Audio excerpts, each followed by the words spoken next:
ബ്രോയുടെ പേരെന്താ ബ്രോ? എന്റെ പേര് പരന്തോസ്. I am also new in city bro.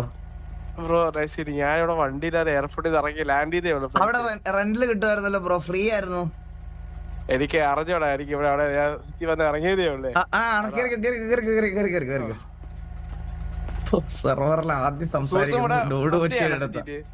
ഓ അതെ അതെ അതെ, ആക്ച്വലി ഫസ്റ്റ് ഡേ ആണ് ഞങ്ങൾ ഇന്ന് ആദ്യമായിട്ട് വരുന്നത്. എവിടെയായിരുന്നു? ഏത് സിറ്റിയിലായിരുന്നു? ഞാൻ ഇതിനു മുമ്പ് സ്വർഗരാജ്യം എന്ന് പറഞ്ഞ സിറ്റിയിലായിരുന്നു. ഞാനും ആ കുണ്ണരാജ്യത്ത് തന്നെ ആയിരുന്നു. ഞാൻ പക്ഷെ അവിടെ വെച്ച് അങ്ങനെ അധികം കണ്ടിട്ടില്ല. എന്തായാലും പരിചയപ്പെട്ട സന്തോഷം. സന്തോഷം എനിക്ക് same year. Okay okay okay, നല്ല തുടങ്ങട്ടെ. ഈ സെർവർ പോയി. എന്തോ സിറ്റിയിൽ ഇപ്പൊ എന്ത് ചെയ്യുന്നു? സിറ്റിയിൽ ഞാൻ വന്നിറങ്ങിയതുള്ളൂ. എന്ത് ചെയ്യണം എന്ന് ഇങ്ങനെ ആലോചിക്കുകയാണ്. അങ്ങോട്ടും ഇങ്ങോട്ടും നടന്നിട്ടേ എന്ത് ചെയ്യാൻ പറ്റും എന്ന് ആലോചിച്ചോണ്ടിരിക്കുവായിരുന്നു.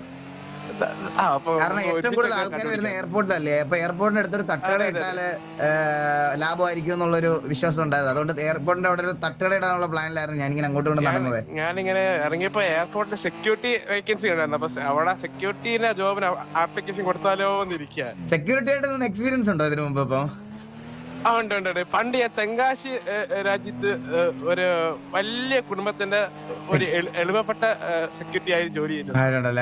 ഞാനും പഴയ നാട്ടുകളിലൊക്കെ ഒരുപാട് തട്ടുകട കേട്ടിട്ടുണ്ട്. അപ്പൊ ആ എക്സ്പീരിയൻസ് എനിക്കും ഉണ്ട്. അതെ. ആ തട്ടുകടയുടെ പേര് എന്തായിരുന്നു? തട്ടുകടയുടെ പേര് ശകുനം തട്ടുകട. ഞാൻ എന്നൊരു കുടുംബത്തിന്റെ പേര് തക്കുടു വാവ അതോ ലോകമായിരുന്നു. ഓ അതാണല്ലേ. അത് വിഷയ ഒരു കുടുംബമായിരുന്നു. ആ കുടുംബത്തിന്റെ പേര് കേട്ടാ നാളെ ഒത്ത് കിടുകിട പറയും. ആണല്ലേ? പോലീസുകാർക്ക് വരെ അവര് പേടിയായിരുന്നു. അയ്യോ ഒരു മിനിറ്റ്, ഇതെന്താ? ഓ ആ പേര് പറഞ്ഞോണ്ടായിരിക്കുമല്ലോ എന്റെ കൈ വിറയ്ക്കുന്നത്. അതുകൊണ്ടാന്ന് തോന്നുന്നു കേട്ടാ.